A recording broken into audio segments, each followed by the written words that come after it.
Halo semua, seperti biasa pada kesempatan kali ini kita akan melanjutkan pembahasan manhwa Second Fight Against the Heavens.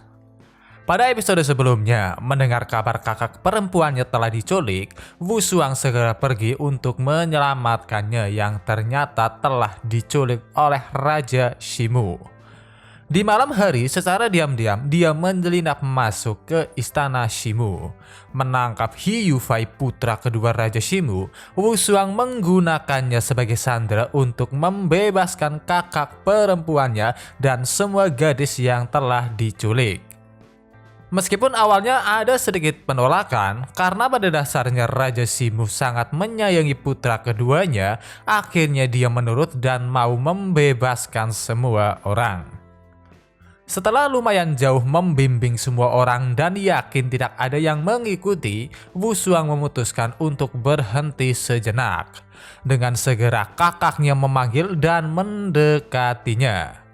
Dengan sedikit air mata yang mengalir, Shen Shu'er sangat senang karena dia sudah berpikir tidak akan bisa bertemu dengan keluarganya lagi. Namun terlepas dari semua itu, dia mencoba bertanya, bagaimana keadaan ayah dan juga Ming Er.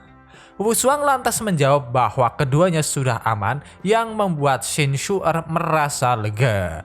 Setelahnya Wu Xuang mencoba bertanya balik, apakah mungkin iblis yang selama ini ditakuti oleh Shen Shu'er adalah dalang dari kasus penculikan ini, yang langsung dijawab iya. Tiba-tiba ada seseorang yang memanggil dan ternyata itu adalah Tong Yao yang telah menunggu. Tong Yao sendiri hanya bisa terkejut karena ternyata Raja Shimu benar-benar telah menculik para gadis, apalagi sebanyak itu. Melihat kedatangan Tong Yao, Wu Xuang mencoba meminta bantuan untuk mengurus para gadis yang telah diselamatkan. Menghadap ke semua orang, dia mengatakan bahwa semua keluarga mereka sekarang berada di ibu kota kerajaan dan dilindungi oleh Zhenwu Holy Land. Maka mereka diminta untuk mengikuti Tong Yao yang akan mengantar mereka ke ibu kota. Mendengar itu, semua orang hanya bisa mengucapkan terima kasih dan tak lupa bertanya bagaimana mereka bisa membalas budi. Itu tidak perlu, ini adalah janjiku pada keluarga kalian, jawab singkat Wu Xuang. Singkat cerita, setelah itu Tong Yao mulai bersiap untuk mengantar mereka. Tak lupa dia juga menyuruh Wu Xuang dan kakaknya agar cepat kembali karena upacara penobatan akan segera dimulai. Sebelum benar-benar pergi, Wu Xuang meminta satu permintaan lagi. Menyerahkan sebuah catatan, Tong Yao diminta untuk mencarikan hal-hal yang ada di daftar, bahkan Wu Xuang mengatakan akan membayarnya 2 kali lipat.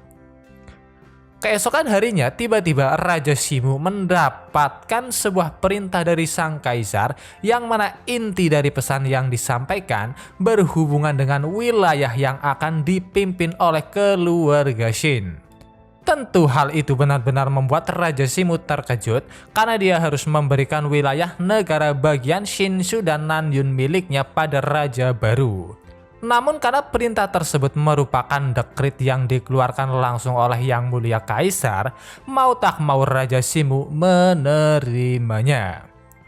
Raja Shimu benar-benar sangat kesal karena belakangan ini kesialan selalu menimpa keluarganya, mulai dari putra ketiganya yang gagal menduduki juara pertama kompetisi seni bela diri sampai putra pertamanya yang telah berhasil mengumpulkan sebagian besar gadis perawan selama bertahun-tahun, namun akhirnya semuanya hilang dalam sekejap mata yang bahkan mengorbankan putra keduanya. Keluarga Shin, setelah putraku kembali dengan selamat, aku bersumpah akan menghancurkan keluargamu, ucap Raja Shimu dengan ekspresi marahnya.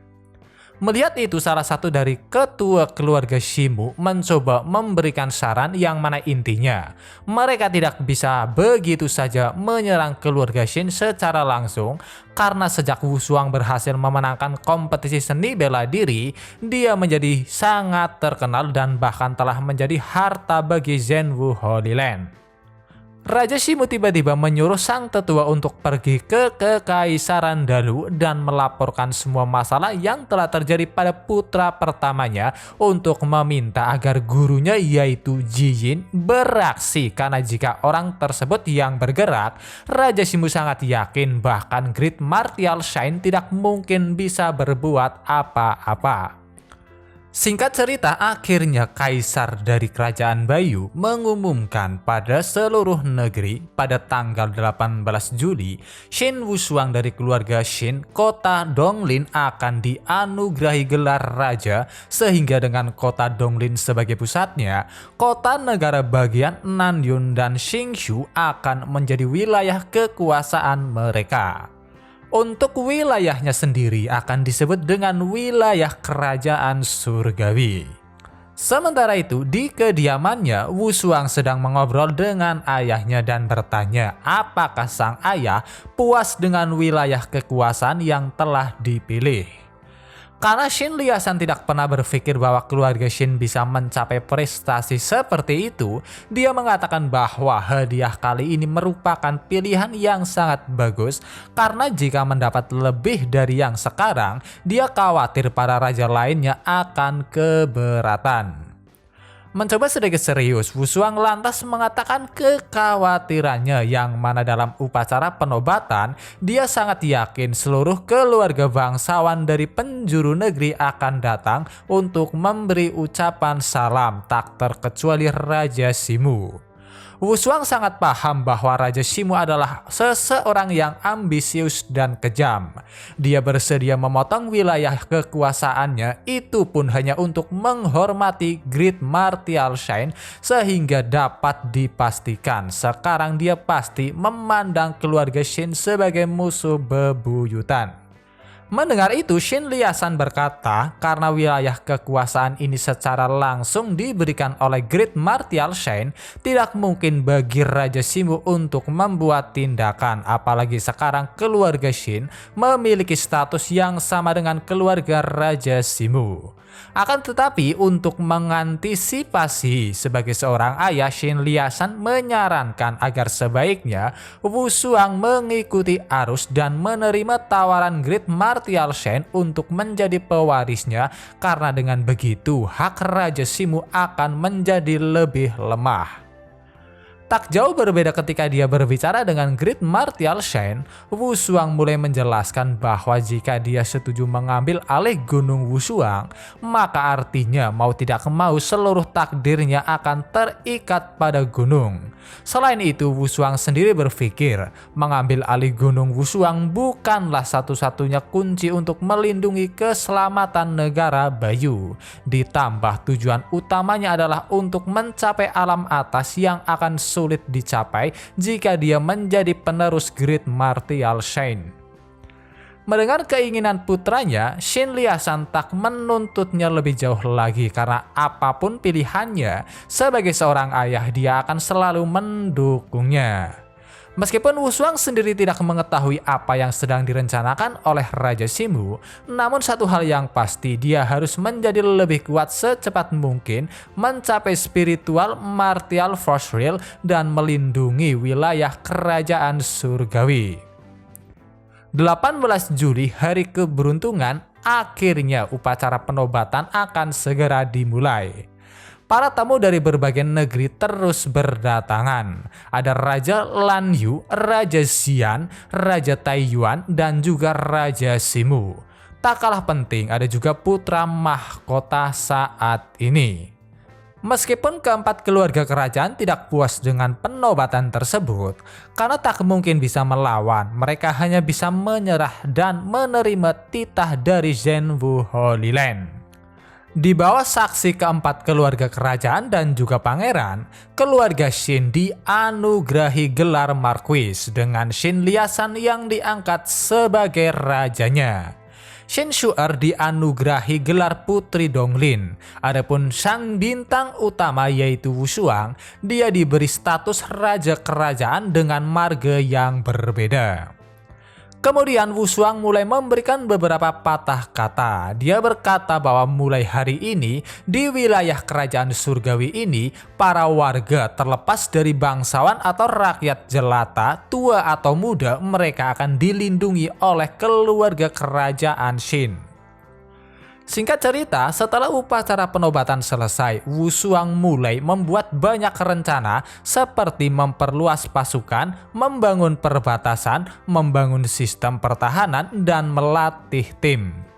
Shin Liasan akan bertanggung jawab atas semua urusan keluarga Shin saat ini. Bersamaan dengan itu juga, keluarga Dashi secara diam-diam telah mengakui hubungan Shin Shu'er dan Ming-er, sehingga mulai sekarang mereka bisa memperdalam hubungan ke tingkat berikutnya. Meskipun dia yang membuat rencana, Wu Shuang tidak ikut berpartisipasi dalam melaksanakannya karena satu-satunya yang ada di pikirannya saat ini adalah pergi ke Gunung Dashang dan melatih atau menguji kemampuan bawaannya. Sesampainya di gunung, Wu Shuang langsung berlatih untuk mencoba merasakan apa itu kekuatan bawaan. Setelah mencoba, meskipun dia bisa merasakan kekuatan alam, namun sama sekali tidak tahu bagaimana cara memasukkan kekuatan alam ke tubuhnya. Dengan itu juga Wu Shuang yakin bahwa sekarang dirinya telah berhasil mencapai tahap ke-9 yang membuatnya telah memulihkan 100% kekuatan yang dia miliki di dunia sebelumnya.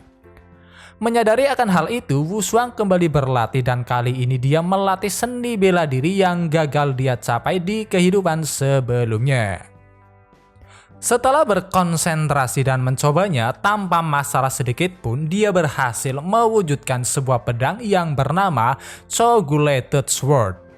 Coagulated Sword merupakan teknik yang sangat kuat dan secara total memiliki 6 tingkatan, namun kondisi casting terlalu keras dan kultivasinya sulit sampai-sampai di kehidupan sebelumnya dari semua Grandmaster seni bela diri kuno paling menonjol hanya berlatih di tingkat terendah.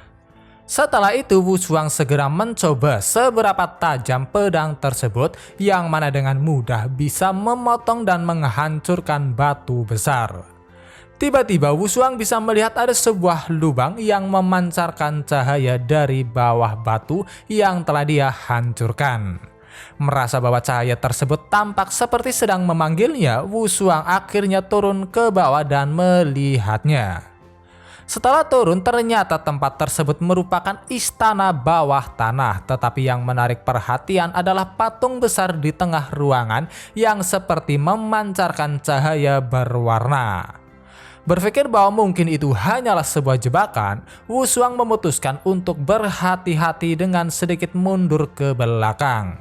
Di saat itulah tiba-tiba dia dikejutkan oleh sebuah fenomena aneh yang mana dia tidak dapat mengangkat kaki kirinya seperti ada sesuatu yang mengikat. Dan di saat itu juga patung tiba-tiba bereaksi yang mana cahaya darinya langsung menuju ke arah Wu Shuang dan mulai memasuki tubuhnya.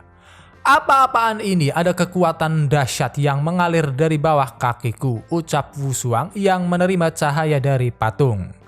Wu Shuang benar-benar sangat kagum karena kekuatan yang dia rasakan sungguh kuat dan mendominasi.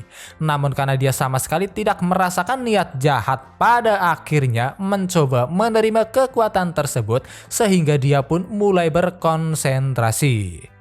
Dalam waktu singkat, kekuatan dahsyat dari patung diserap dan masuk jauh ke dalam jiwa Wu Shuang. Setelah selesai, dia hanya bisa terkejut karena tubuhnya terasa seperti telah dilahirkan kembali. Melihat kembali patung yang sebelumnya bercahaya, sekarang cahayanya menghilang yang hanya bisa membuatnya bertanya-tanya, apakah mungkin benda itu yang memberiku kekuatan ini? Namun di detik berikutnya, tiba-tiba patung tersebut runtuh disusul dengan getaran yang menandakan bahwa tempat tersebut akan segera runtuh juga. Sehingga dengan segera, Wu Shuang keluar untuk menyelamatkan diri. Melihat tempat tersebut runtuh sebelum bisa menjelajahinya, membuat Wu Shuang merasa bahwa tampaknya patung sebelumnya telah menunggu seseorang untuk masuk. Namun daripada memikirkan semua itu, dia lebih memilih kembali untuk mencari tahu kekuatan apa yang telah memasuki tubuhnya. Ketika kembali, Wu Shuang telah ditunggu oleh ayah, kakak, bahkan keluarga Dashi yang sedang dalam kondisi bahagia karena telah ditetapkan bulan depan tanggal 8 Xin Shu'er dan Ming Er akan menikah.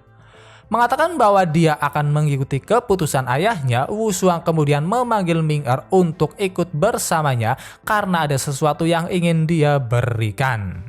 Singkat cerita, setelah membawa Ming Er pergi, Wu Shuang mengatakan bahwa ketika dia berada di Gunung Wusheng, Great Martial Shen memberinya 3 seni bela diri, namun salah satu di antara ketiganya kurang cocok dengan latihannya. Jadi dengan alasan karena kebetulan teknik tersebut sangat cocok untuk Ming Er, dia berniat memberikannya.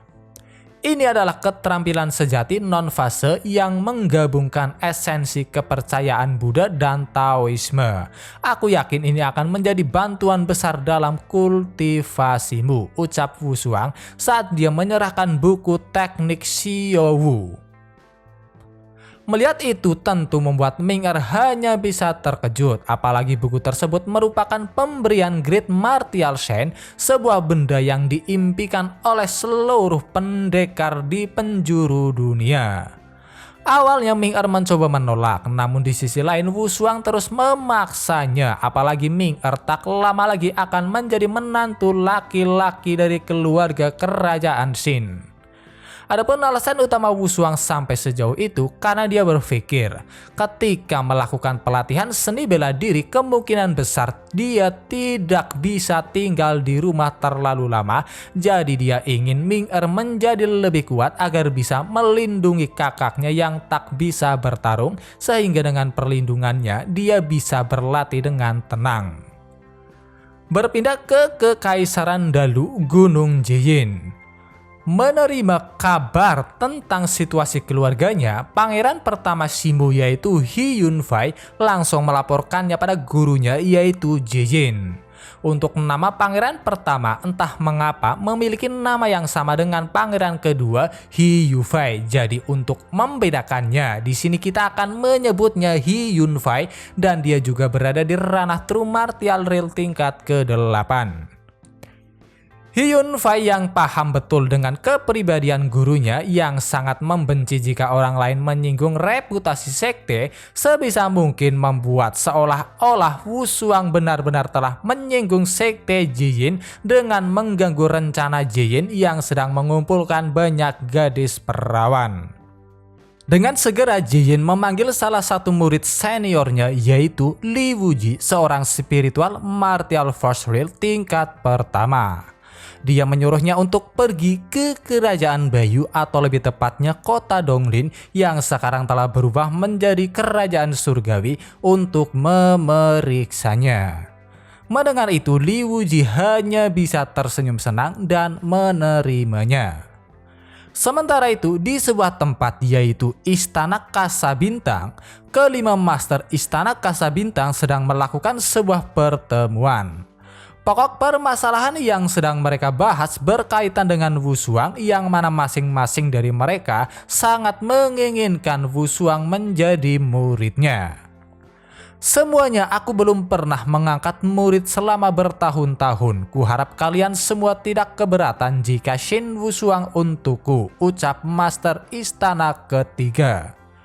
Mendengar itu, Master Istana kelima menentang, mengatakan bahwa bibit unggul seperti Wu Shuang sebaiknya ikut bersamanya dengan alasan Master Istana ketiga adalah orang yang suka menyiksa muridnya sehingga bukannya berkembang, semua bibit yang baik pasti akan hancur di tangannya. Melihat itu, kepala master mencoba menenangkan mereka. Setelah itu dia berkata bahwa prioritas utama mereka sekarang pertama-tama harus memastikan Wu Shuang tidak diburu oleh kerajaan lain. Maka dari itu, untuk mencegah konflik internal, kepala master menetapkan bahwa Wu Shuang tidak akan menjadi salah satu murid mereka kecuali Wu Shuang sendirilah yang setuju. Setelah itu, kepala master memanggil pria bernama Lao Liu yang dari awal ikut berpartisipasi dalam pertemuan tersebut. Kepala master menyuruh Lao Liu untuk pergi ke negara Bayu dan membawa Wu Shuang ke istana Kasa Bintang lebih awal. Jika ada kerajaan lain yang ingin mengambilnya agar tidak kehilangan Wu Shuang, istana Kasa Bintang akan menggandakan penawaran yang ditawarkan oleh kerajaan lain. Berpindah ke Gunung Dasang. Berpikir bahwa tampaknya Gunung Dasang menyembunyikan rahasia besar, Wu Shuang kembali ke tempat di mana dia sebelumnya menemukan istana bawah tanah, walaupun sayangnya tempat tersebut sekarang telah runtuh dan tidak dapat dieksplorasi. Tiba-tiba dari bawah tanah ada sesuatu yang muncul yang benar-benar membuat Wu Shuang terkejut karena yang muncul ternyata seekor monster ular raksasa yang hanya dengan auranya saja Wu Shuang tahu itu bukan berasal dari dunia ini. Apalagi ular tersebut juga memancarkan energi yang sama seperti yang dipancarkan oleh patung. Menyadari keberadaan Wu Shuang, sang ular langsung menyerang. Melihat itu, Wu Shuang segera menggunakan Yongshang Sword dan berhasil menyerang bawah kepala ular. Tetapi hasilnya, pedangnya sama sekali tidak bisa menembus kulit sang ular. Namun bukannya takut, di situasi itu Wu Shuang hanya bisa senang karena dia ingin mencoba kekuatan barunya. Dia mulai mempersiapkan serangannya di saat ular juga mulai menyerang kembali. Berbeda dari yang sebelumnya, kali ini pedang Wu Shuang mampu menembus kulit sang ular dan pada akhirnya membunuhnya hanya dalam satu serangan menggunakan Coagulated Sword tingkat 5 yang bahkan membuat Wu Shuang sendiri bingung bagaimana bisa dirinya mampu menggunakan teknik pedang unggulan tersebut. Akan tetapi setelah memikirkannya kembali, bisa merasakan perasaan yang belum pernah dia rasakan sebelumnya, Wu Shuang sangat yakin dia tanpa sadar telah berhasil menerobos spiritual martial force real, ranah yang belum pernah dia capai di kehidupan sebelumnya yang membuatnya benar-benar sangat senang. Maka dari itu, setelahnya Wu Shuang mulai melanjutkan latihannya.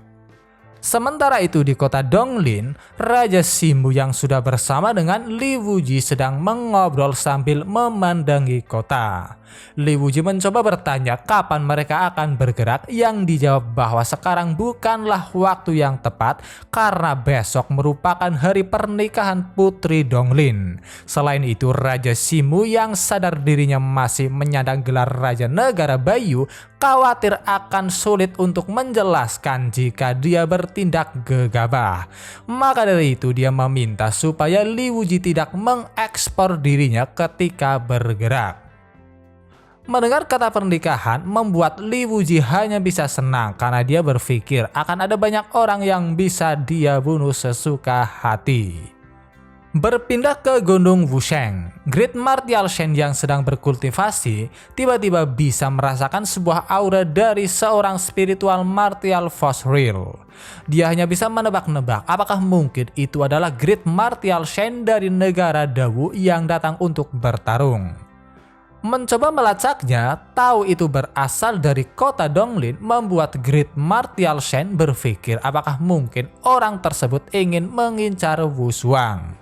Setelah memikirkan beberapa hal, pada akhirnya Great Martial Shen memutuskan untuk pergi dan menghentikan orang asing tersebut. Keesokan harinya, tepatnya 8 Agustus, kota Donglin sudah ramai di mana para warganya bersiap menyambut pernikahan tuan putri mereka. Dalam acara tersebut bahkan dihadiri oleh keluarga Wilty, yaitu keluarga Xian dan juga Yun, yang benar-benar merasa bersyukur karena dari awal tidak memilih untuk bertarung melawan keluarga Shin seperti keluarga Niu yang kabarnya telah ditendang keluar dari kota Donglin. Bagi kalian yang lupa siapa itu keluarga Niu, dia adalah keluarga yang memiliki toko herbal dan mereka juga yang memaksa pernikahan pada Shin Shu'er sebelumnya walaupun ditolak mentah-mentah. Tiba-tiba ada sebuah suara yang menarik perhatian semua orang dan itu berasal dari Raja Shimo yang langsung meminta maaf karena datang tanpa diundang. Tentu meskipun dia meminta maaf namun ekspresi wajahnya menunjukkan bahwa dia sedang merencanakan sesuatu. Menanggapi itu dengan ramah namun sedikit mengancam, Wu Shuang menyambut kehadiran rombongan Raja Shimo serta sedikit mengungkit tentang putra kedua Raja Shimo. Setelah mereka masuk, Shin Liasan langsung mendekat dan berkata bahwa kedatangan Raja Shimo yang membawa banyak orang pasti memiliki niat buruk. Namun dengan santainya Wu Shuang hanya menjawab, "Jangan khawatir ayah, dia takkan bisa membuat masalah." Singkat cerita, dipimpin oleh Xiao Zun, perwakilan dari Zhenwu Holy Land, upacara pernikahan dimulai. Kedua pengantin segera keluar yang langsung disambut meriah oleh banyak orang. Melihat semua itu, Raja Shimo hanya bisa tersenyum di saat pikirannya berkata, "Tertawalah untuk sekarang, tak lama lagi seorang pembunuh akan melompat keluar dan membantai seluruh keluarga. Sungguh betapa menyegarkannya itu." Tak butuh lama tiba-tiba ada suara keras dari arah luar yang mengucapkan selamat atas pernikahan keluarga Shin. Namun tentunya hal itu hanya bisa membuat semua orang mulai waspada. Setelah dicek, tentu saja itu berasal dari Li Wuji yang dengan bangganya berkata bahwa tempat pernikahan ini akan menjadi tempat pemakaman semua orang. Tak bisa menerawang kekuatan Li Wuji, Xiao Zun hanya bisa cemas karena mungkin Li Wuji berada di spiritual martial force real yang hanya bisa dilawan oleh Great Martial Shin. Xiao Zun yang belum mengetahui identitas Li Wuji lantas menanyakannya. Namun dengan sombongnya, Li Wuji berkata bahwa Xiao Zun tak pantas menanyakan siapa dirinya. Selain itu, hari ini tujuannya datang hanya ingin membunuh orang-orang dari keluarga Shin sehingga para tamu yang tidak ingin mati untuk segera pergi. "Pria muda, ini adalah negara Baiyu. Jika kau ingin membuat keributan, kau harus sadar di mana kau berada," ucap Xiao Zun tanpa rasa takut sedikit pun. Mengabaikan itu semua, berpikir bahwa di tempat ini Xiao Zun adalah orang terkuat, Li Wuji langsung maju untuk menyerangnya. Dan di saat itulah ada seseorang yang muncul yang langsung memblokir serangannya. Dan itu tak lain adalah Great Martial Shin yang juga langsung bertanya dari mana Li Wuji berasal. Melihat sosok Great Martial Shin, Li Wuji hanya bisa terkejut karena dari apa yang dikatakan gurunya, Great Martial Shin Kekaisaran Baiyu seharusnya sudah tua dan kemampuannya telah menurun. Namun dia tidak menyangka pada tampilannya yang terlihat begitu sangat muda. Setelah itu, Li Wuji segera mengeluarkan sebuah plat dan menunjukkannya pada Great Martial Shin yang langsung tahu bahwa itu merupakan plat perintah Jijin. Berhubungan dengan itu, Great Martial Shin lantas berkata bahwa dari apa yang dia tahu, seharusnya bangsawan kecil dari negara Baiyu tidak memiliki urusan dengan prajurit elit dari sekte Jijin. "Anak ini adalah anak jenius langka dari negara Baiyu. Aku sangat mengakui bakatnya. Kuharap kau bisa membantuku dan memaafkannya," ucap Great Martial Shin membela Wu Shuang. Namun masih menunjukkan sikap sombongnya, Li Wuji menolak karena dia datang ke sini untuk membantai seluruh keluarga Shin atas perintah gurunya. Kau tidak ingin guruku datang langsung ke sini bukan? Tanya balik Li Wuji yang membuat Great Martial Shen sedikit berpikir karena dia sendiri sadar Li Wuji memiliki basis kultivasi yang tidak kalah kuat darinya sehingga ada kemungkinan besar Pak Tua Jiyin jauh melampaui dirinya.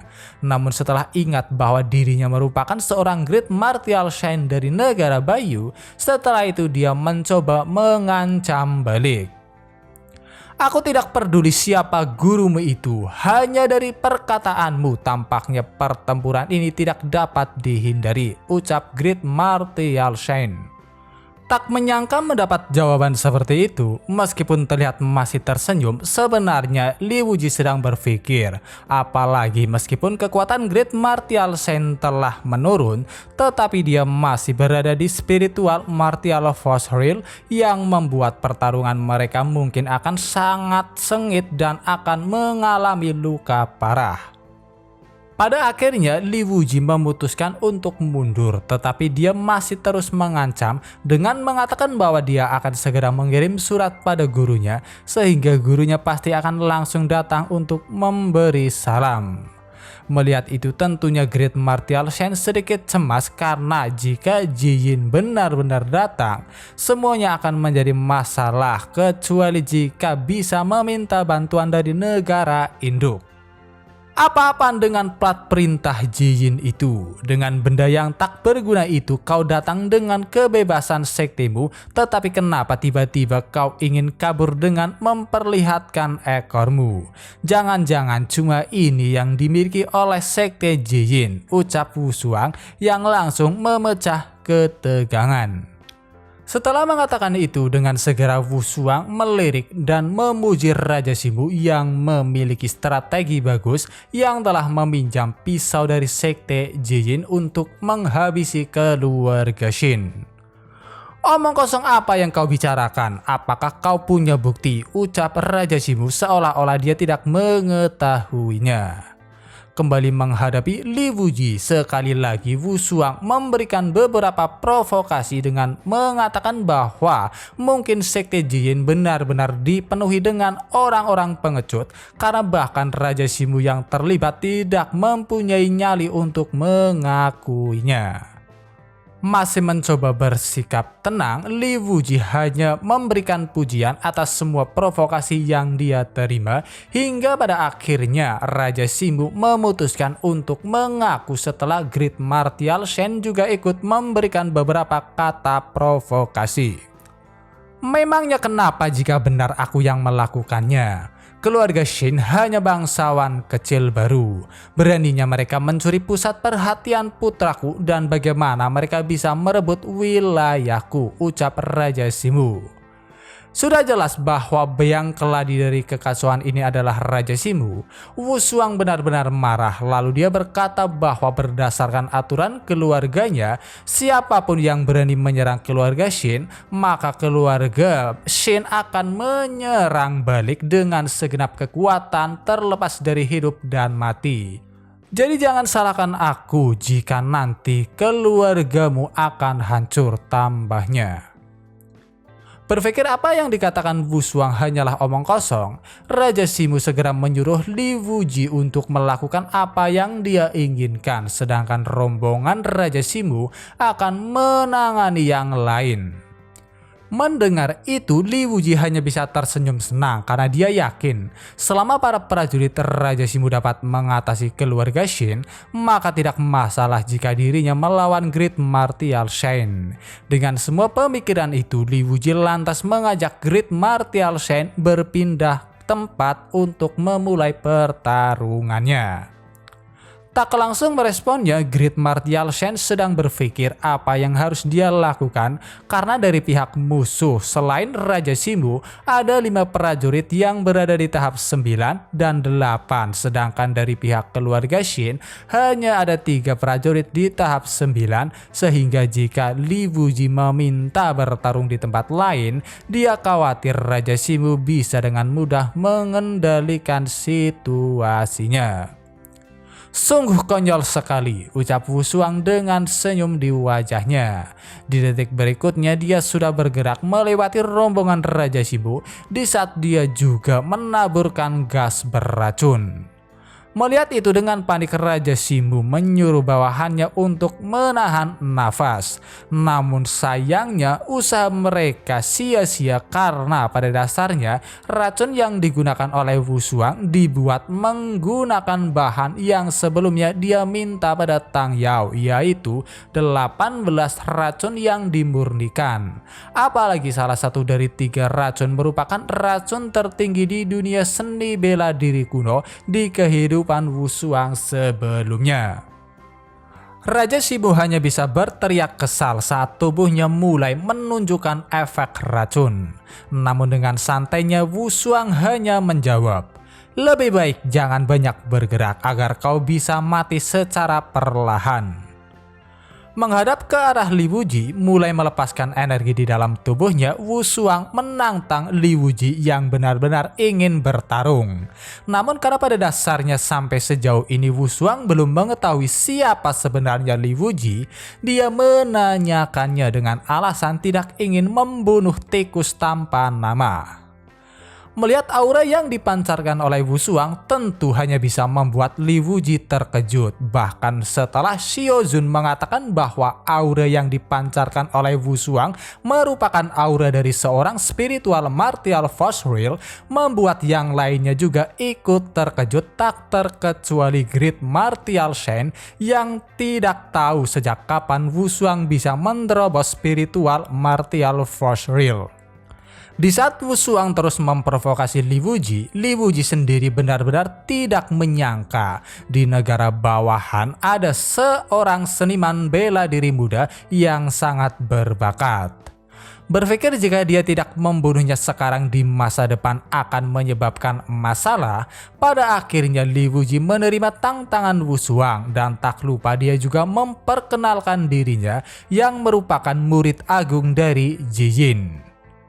Great Martial Shen, pertarungan ini adalah kelanjutan dari urusanku dengan Raja Shimu. Ini tidak ada hubungannya dengan Zhenwu Holy Land. Entah aku menang atau kalah, jangan melakukan pergerakan, ucap Wu Shuang pada Great Martial Shen yang langsung disetujui. Namun Great Martial Shen berkata bahwa dia pasti akan melindungi keluarga Shin. Singkat cerita, Wu Shuang mulai membimbing Li Wuji menuju ke pegunungan. Melihat kepergian mereka, Great Martial Shen tiba-tiba menyuruh Xiao Zun untuk mengatasi masalah di sini karena dia ingin melihat pertarungan mereka berdua. Sebagai seorang ayah, tentunya Shin Liasan sedikit cemas, namun Si Men Yu segera menenangkannya dengan mengatakan bahwa Wu Shuang pasti akan baik-baik saja karena sejauh ini Wu Shuang tidak pernah kalah melawan lawan yang selevel dengannya. Melihat situasi yang sedang terjadi, Si Men Yu benar-benar sangat bersyukur karena dia memilih untuk tidak memusuhi keluarga Shin, karena jika tidak, keluarganya mungkin sudah berakhir sama seperti Raja Shimu. Pertarungan mereka di gunung benar-benar sengit, bahkan itu membuat Li Wuji sangat senang karena sudah lama dia tidak bertemu dengan orang yang bisa membuatnya merasa sakit. Namun menggunakan fakta bahwa Wu Shuang masih baru di ranah spiritual martial force real, Li Wuji sangat yakin Wu Shuang akan mati di tangannya yang telah berada di ranah spiritual martial force real selama bertahun-tahun. Li Wuji, kau mengklaim sudah bertahun-tahun berada di ranah ini, tetapi sayangnya cuma itu kemampuanmu. Jadi di hari yang sama tahun depan akan menjadi peringatan kematianmu, ucap Wu Shuang.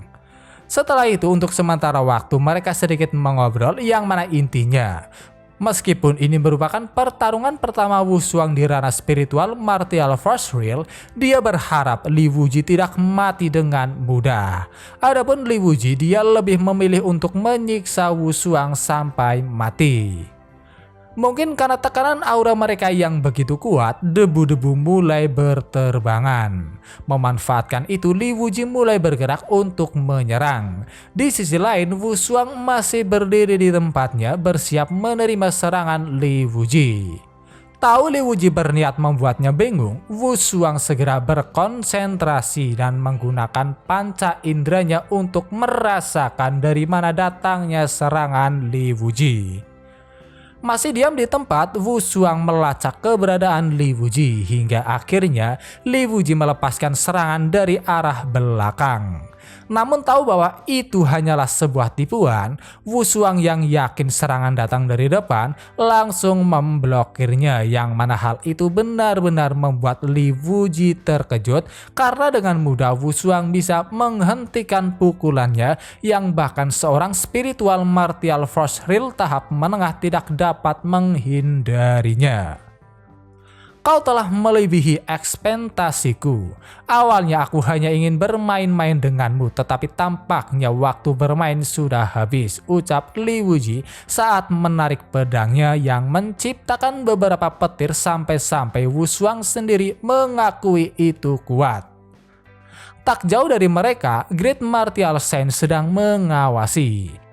Dia yang melihat Li Wuji menarik pedangnya dan tahu apa yang sedang digunakan merupakan teknik petir dari Sekte Jiyin yang bahkan dia sendiri tidak dapat mengatasinya, tentunya membuat Great Martial Saint terkejut. Namun itu lebih kepada dirinya yang tidak menyangka Jiyin mewariskan teknik tersebut. Kembali lagi ke pertarungan. Dengan pedang di tangannya, Li Wuji mulai menyerang Wu Shuang. Di sisi lain, Wu Shuang berusaha menghindari setiap serangan yang datang sebelum akhirnya dia juga menyerang balik menggunakan teknik apinya. Wu Shuang hanya bisa tersenyum senang karena meskipun setelah menggunakan pedangnya kecepatan serangan Li Wuji meningkat sangat drastis, tetapi sayangnya kekuatannya hanya sebatas itu. Li Wuji, jika kau tidak bisa melakukannya dengan tanganmu, apakah kau berpikir bisa melakukannya dengan pedangmu? Ucap Wu Shuang mencoba memprovokasinya. Tak jauh berbeda, Li Wuji juga tersenyum karena sejauh ini dia belum serius. Menyerang lagi, kali ini serangan Li Wuji mulai bertambah kuat yang bahkan mampu mendorong mundur Wu Shuang. Meskipun awalnya terkejut, pada akhirnya Wu Shuang benar-benar tersenyum senang karena sudah lama dia tidak merasakan rasa sakit seperti itu, sehingga dia memutuskan bahwa pemanasannya sudah cukup.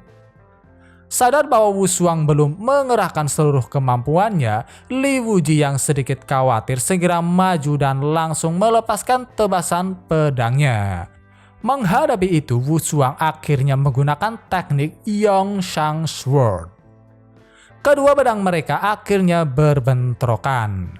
Li Wuji segera melepaskan kekuatan penuhnya, namun dengan wajah bahagianya, Wu Shuang mampu memblokir serangan Li Wuji yang membuat Li Wuji mulai kehilangan ketenangannya. Tak betul lama, Wu Shuang berhasil mendaratkan serangannya yang mana itu benar-benar membuat Great Martial Saint hanya bisa bertanya-tanya, apakah itu benar-benar kekuatan dari seorang yang baru saja menerobos ranah spiritual martial force real. Wu Shuang hanya bisa memuji betapa gigihnya Li Wuji karena meskipun telah menerima luka tebasan, dia masih mampu berdiri. Ternyata kau masih hidup, melihatmu menderita seperti itu biar ku bantu, ucap Wu Shuang yang mana intinya dia berniat mengakhiri hidup Li Wuji. Berada di situasi terpojok, Li Wuji mencoba mengancam dengan mengatakan bahwa jika dirinya dibunuh, gurunya tidak akan mungkin tinggal diam, yang mana bukan hanya keluarga Shin tetapi seluruh penduduk Baiyu akan menderita. Namun dengan santainya, Wu Shuang menjawab, meskipun jika gurumu membunuh seluruh benua Tuan Xuan, mustahil bagiku untuk memaafkanmu. Jika Jiyin tidak datang langsung, akulah yang akan mencarinya dan menghabisi seluruh sekte Jiyin. Setelah itu Li Wuji hanya bisa berteriak-teriak mencoba menyelamatkan hidupnya sendiri dengan membawa-bawa gurunya yang bahkan Great Martial Shen sampai terperdaya karena dia yakin jika murid utama Jin mati di negara Baiyu bisa dipastikan dia akan murka dan membalas dendam sehingga pertumpahan darah yang belum pernah terjadi sebelumnya akan benar-benar terjadi. Mencoba menghentikan Wu Shuang, sayangnya Wu Shuang sama sekali tidak peduli. Menggunakan pedangnya dia langsung menebas dan membunuh Li Wuji di tempat. Bukankah sudah kubilang sebelumnya ini adalah antara kau dan aku, ucap Wu Shuang. Setelah itu Great Martial Shen mendekat sehingga Wu Shuang langsung meminta maaf karena dia tidak mendengarkan perintah Great Martial Shen dan tetap membunuh Li Wuji. Namun ternyata Great Martial Shen tidak terlalu mempermasalahkannya karena sekarang Wu Shuang sendiri sudah mencapai spiritual martial force real sehingga telah memiliki kualifikasi untuk melakukan apapun tanpa persetujuan dirinya. Singkat cerita, setelah itu Great Martial Shen menyuruh Wu Shuang untuk mengambil semua barang-barang milik Li Wuji karena dalam peraturan antara spiritual martial force real terdapat aturan tak tertulis yang mengatakan jika salah satu lawan tewas maka semua barang yang dibawanya akan menjadi milik orang yang berhasil membunuhnya. Selain itu, meskipun teknik milik Li Wuji yang tak bisa mengalahkan Wu Shuang seharusnya tidak begitu berharga, namun Great Martial Shen menyarankan agar sebaiknya Wu Shuang menyimpannya saja karena mungkin di masa depan bisa menukarnya dengan beberapa teknik yang dibutuhkan. Untuk sementara waktu, Great Martial Shen menjelaskan satu demi satu barang-barang yang dimiliki oleh Li Wuji, di antaranya formula pil yang sangat langka yaitu Dragon and Tiger Body Sculpting Pellet yang bisa mencuci sumsum dan pori-pori untuk membangun kembali tubuh sehingga bisa mengubah tubuh menjadi mampu menahan 20% dari kekuatan alam walaupun teknik dan bahan alkimianya sangat sulit ditemukan. Great Martial Shen mencoba bertanya apakah dia boleh menyalin formula tersebut, dan tanpa ragu-ragu Wu Shuang langsung menyerahkannya yang tentunya benar-benar membuat Great Martial Shen menjadi semakin kagum pada Wu Shuang karena jika formula tersebut berada di tangan prajurit elit lain mereka pasti tidak akan menjualnya meski dengan harga nyawa. Oke, semua mungkin cukup sampai di sini dulu video pembahasan kali ini. Terima kasih buat kalian yang sudah menonton dan sampai jumpa lagi di video berikutnya.